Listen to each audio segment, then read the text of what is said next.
नमस्ते दोस्तों, आप सबका एक बार फिर से स्वागत है आपके अपने YouTube चैनल सत्य सनातन में। मैं कई बार अपने वीडियोस में कह चुका हूं कि पीरों फकीरों और मज़ारों से दूर रहा करो, लेकिन उसके बावजूद भी हमारे काफ़ी सारे लोग हैं जो मन्नतवाद की इतने ज़्यादा गहर में डूबे हुए हैं कि उनको हमारी बातों का कोई फ़र्क नहीं पड़ता।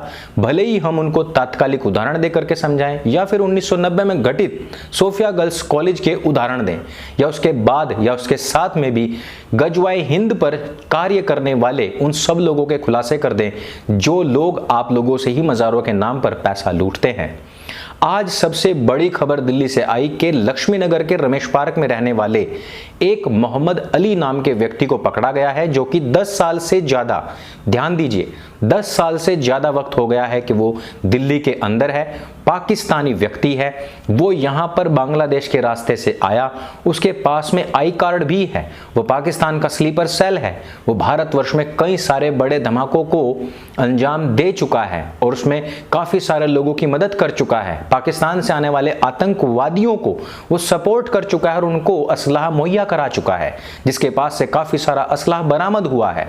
वह व्यक्ति कौन था? वो झाड़ फूंक करने वाला, मज़ारों पर रहने वाला एक व्यक्ति था, जिसके झांसे में, जिसके फसाए में न जाने कितने लोग, जिनमें कि अधिकतर हिंदू होंगे, वो आए होंगे। यह धंधा इतना आसान है, इतना बेस्ट है आतंकवादियों के लिए कि इसके सामने कोई भी हिंदू हो, मुसलमान हो, वो अपना तोहफा कबूल करवा सकता है। उसको पैसे भी देगा, तोहफा भी देगा और पैसे भी देगा, साथ ही साथ उसको अपने घर की जो लक्ष्मी है, जो उसकी बहन, बीवी, बेटी है, वो भी सौंप करके आएगा।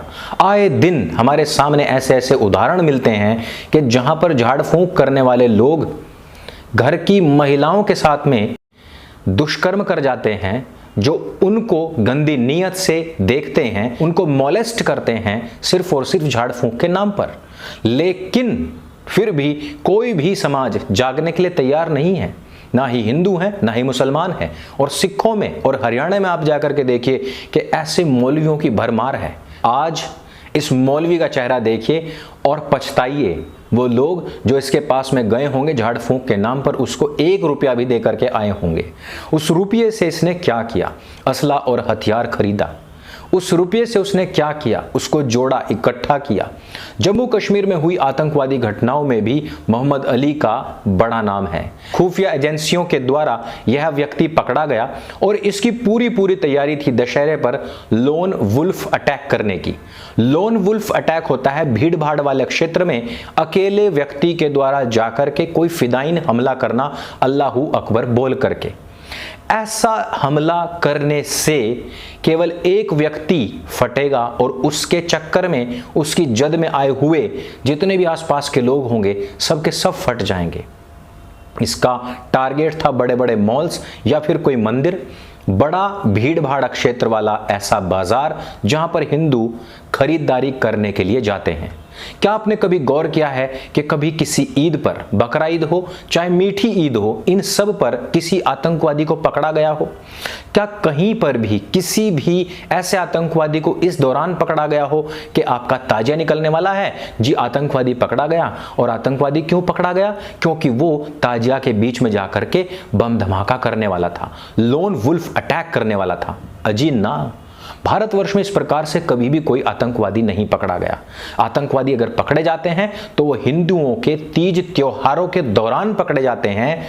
और वो आतंकवादी कौन होते हैं? जिनके नाम के पहले एक शब्द लगा हुआ होता है, वो होता है मोहम्मद। मोहम्मद की विचारधारा पर चलने वाले लोग, जो कुरान को पढ़ते हैं, वही लोग। अब कुछ लोग कहेंगे कुछ लोगों की वजह से सारे मोहम्मदीनों को बदनाम नहीं करना चाहिए, लेकिन वो मोहम्मदीन जो कह रहे हैं कि शाहरुख खान के बेटों को इसलिए परेशान किया जा रहा है क्योंकि वो एक मुसलमान है, जो लोग कह रहे हैं कि 4 दिन से शाहरुख खान का लौंडा हगने भी नहीं गया, वो पार्ले जी खा करके काम चला रहा है, वो लोग मोहम्मद अली के पकड़े जाने के बाद में बोले क्या? वो आज तक जितने भी आतंकवादी हमले भारतवर्ष में हुए उनके ऊपर बोले क्या? इतना आउटरेज एक छोटे से आंदोलन को मिल जाता है मोहम्मदीनों का। उसके विपरीत क्या कभी आपने एक छोटा मोटा सा भी आउटरेज किसी आतंकवादी के पकड़े जाने के बाद में उनका होता हुआ दिखाई दिया है क्या? जम्मू कश्मीर में हिंदुओं को चुन चुन करके मारा गया, लेकिन कहीं पर भी किसी मुसलमान ने इस पर धरना प्रदर्शन या इसकी थोड़ी सी भी आकर के निंदा की है क्या? या उनकी रूहों के लिए शांति की प्रार्थना अपनी नमाज के बाद में की है क्या? आतंकवादियों के मरने पर उनके जनाजों में निकलने वाली भीड़ आपने देखी है। आतंकवादियों के मरने के बाद में होने वाली गोली बारी आप लोगों ने देखी है। उसका बदला लेने की शपथ उठाने की लिए जितने भी कमांडर्स आए वो सब आपने देखे हैं और उनके हाथ में कुरान ही आपको देखने को मिलती है। लेकिन कहीं पर भी किसी सैनिक के वीरगति को प्राप्त होने के बाद में, किसी भी फिदाइन हमले में, लोगों के मरने के बाद में कोई शांति प्रार्थना आपने मस्जिदों से होती हुई देखी है क्या? यदि नहीं देखी है तो मोहम्मद अली के नाम के सामने लगे हुए मोहम्मद को मोहम्मद क्यों ना कहा जाए, और क्यों ना कहा जाए कि एक विचारधारा है, क्यों ना कहा जाए कि यह एक प्लांट तरीका है किसी कौम का, क्यों ना कहा जाए कि एक आतंकवादी होता है जो चाहता है कि मैं काफिरों को निपटा दूं, और जो आतंकवादी नहीं है, जो आपको मॉडेस्ट देखने में लगते हैं, वो चाहते हैं कि कोई आतंकवादी आकर के काफिरों को समाप्त कर दे। अब सबसे बड़ी बात यह होगी कि 10 साल से अधिक समय हो गया है इस व्यक्ति को यहां पर रहते हुए। उस समय पर सरकारें किसकी थी? अब आपको देखना होगा कि जो CNRC का विरोध कर रहे हैं, जो कह रहे हैं कि बांग्लादेश और रोहिंग्याओं को यहां से निकाला नहीं जाना चाहिए, वो किसको सपोर्ट कर रहे हैं? आतंकवाद को या अपने देश को? हालांकि देश की अवधारणा, देशभक्ति की अवधारणा इस मजहब में नहीं है, और वो मजहबी व्यक्ति चाहे भारत का हो, पाकिस्तान या बांग्लादेश का, चाहे पूरे विश्व का या ब्रह्मांड में कहीं भी रहने वाला हो, वो भले ही 7वें आसमान पर पहुंच गया हो, लेकिन उसके यहाँ पर देश की अवधारणा नहीं है। उसके यहाँ पर एक ही अवधारणा है, और वो है दारुल इस्लाम की अवधारणा। तो ऐसे समय में आप कैसे सोच सकते हैं कि यह आतंकवादी अकेला है और यह एक लोन वुल्फ अटैक है? ये वो व्यक्ति है जो भले ही मदरसे में पढ़ा हो, लेकिन उसको पता है कि VOIP कॉल्स कैसे आते हैं, ताकि कोई भी खुफिया एजेंसी इसको पकड़ ही ना पाए।